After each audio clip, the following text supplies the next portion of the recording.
Hello everyone. तो आज के हम वीडियो में कंसाइनमेंट अकाउंट्स का चैप्टर करेंगे। तो कंसाइनमेंट अकाउंट्स चैप्टर स्टार्ट करने से पहले मैं आपको इसमें कुछ जो वर्ड्स हैं, हार्ड वर्ड्स, वो मैं आपको उसकी मीनिंग बता दूंगी। तो सबसे पहले कंसाइनमेंट अकाउंट में है कंसाइनमेंट का मीनिंग। तो the agents would sell goods on behalf of the owner of the goods and at his risk.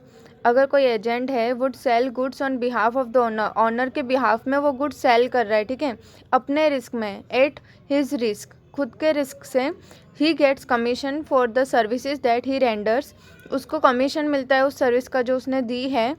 Such an arrangement is known as consignment, ऐसी जो अरेंजमेंट होती है उसको हम कंसाइनमेंट कहते हैं। दैट मीन्स हमने कुछ प्रोडक्शन किया है कोई प्रोडक्ट का, ठीक है, हमें उस प्रोडक्ट को हमें बाहर लेके जाना है, या आउट ऑफ कंट्री हो गया या तो फिर आउट ऑफ सिटी हो गया।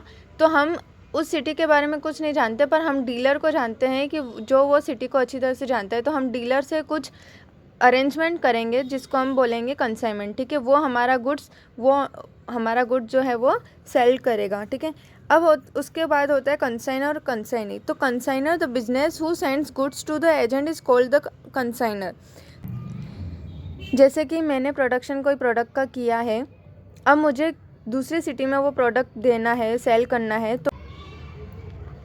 तो मैं कोई डीलर को हायर करूँगी। तो अगर मैं उसे माल सेंड कर रही हूँ, गुड्स सेल कर रही हूँ, तो मैं कंसाइनर हूँ, और मैंने उसको गुड्स दिया है तो वो कंसाइनी है। The person to whom goods are sent is known as a consignee. जो पर्सन को हमने गुड्स दिए हैं वो कंसाइनी है, ठीक है। मतलब कंसाइनर दैट मीन्स जो भी माल जो भेजने वाला है वो, और कंसाइनी मीन्स जो भी माल उसको, जिस पर्सन को माल मिला है, गुड्स मिले हैं, ठीक है। Commission remuneration paid to the consignee is known as commission. Consignee को जो भी हम यहाँ पे हमने देखा कि कमीशन मिलता है तो उसे हम कमीशन कहेंगे। कहीं कमीशन 2-3 टाइप्स के होते हैं। जनरल कमीशन होता है, एक ये कमीशन होता है, डेल क्रेडर कमीशन होता है। अब डेल क्रेडर कमीशन क्या होता है? An extra is allowed for undertaking the risk of the bad debts arising out of his credit sale. कोई भी एक्स्ट्रा हम कमीशन दे रहे हैं क्योंकि डीलर जो है वो किसी और को गुड्स सेल करेगा, ठीक है, हमारा। तो अगर हमारा गुड्स किसी और को सेल करेगा तो हमें तो थर्ड पर्सन के बारे में कुछ नहीं पता, बट डीलर को पता होता है, तो वो उस थर्ड पर्सन की रिस्क पे वो हमारा गुड्स सेल करता है। तो अगर बैड डेट अगर हो रहा है, कुछ भी अराइज हो रहा है क्रेडिट सेल पे, तो वो डीलर रिस्क अपनी लेता है। अगर थर्ड जो पर्सन है वो अगर पे नहीं कर पाएगा कोई अमाउंट, तो डीलर उसकी पूरी अमाउंट पे करेगा। तो अगर वो क्रेडिट सेल पे गुड सोल्व कर रहा है तो ऐसी सिचुएशन में हम उसको डेल क्रेडर कमीशन भी देते हैं।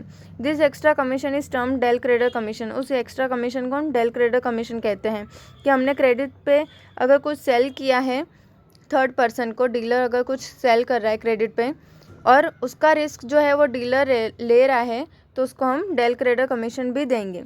अब उसके कुछ एक्सेप्शन भी हैं। Del credere commission is calculated only on credit sale. Del credere जो कमीशन होगा वो सिर्फ कैलकुलेट होगा क्रेडिट सेल पे, ठीक है। No del credere commission is payable on goods sold on credit on the recommendation of consignor. अगर consignor ने किसी पर्सन का रिकमेंडेशन दिया है क्रेडिट पे, तो उस पर कंसाइनी को कोई कमीशन, डेल क्रेडर कमीशन नहीं मिलेगा, ठीक है।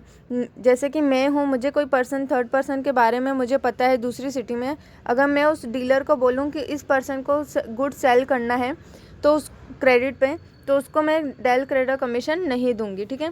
ये याद रखना, ये आपको सम्स में भी पूछे जाते हैं, सम्स में भी हमको दे दिए जाते हैं। If cash sales and credit sales are not separately given, अगर कैश सेल और क्रेडिट सेल सेपरेटली नहीं दिया हुआ है तो डेल क्रेडर कमीशन जो है वो हम टोटल सेल पे गिनेंगे, कैलकुलेट करेंगे, ठीक है। उसके बाद आता है normal loss. If it is the loss which occurs due to natural causes और which is inevitable and can not be prevented. Example evaporation of the chemicals.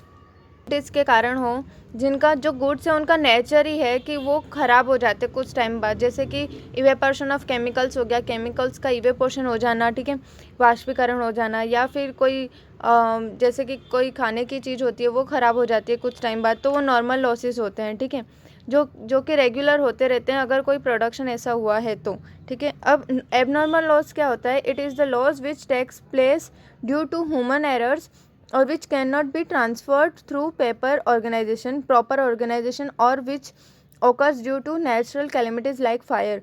ऐसे जो लॉसेस होते हैं जो कि ह्यूमन एरर्स की वजह से हुए हों, जैसे कि हमने कुछ ध्यान नहीं रखा और उसकी वजह से हमारे जो नुकसान हो गया हो, जैसे कि फायर दे दिया है, कि हमने कुछ ध्यान नहीं रखा और शॉप पे आग लग गई हो, ठीक है, तो उसको हम एबनॉर्मल लॉस में काउंट करेंगे, ठीक है। तो ये कुछ जो थ्योरी थी वो मैंने आपको बता दी है इस वीडियो में। अब नेक्स्ट वीडियो में हम सम स्टार्ट करेंगे। Okay, thank you.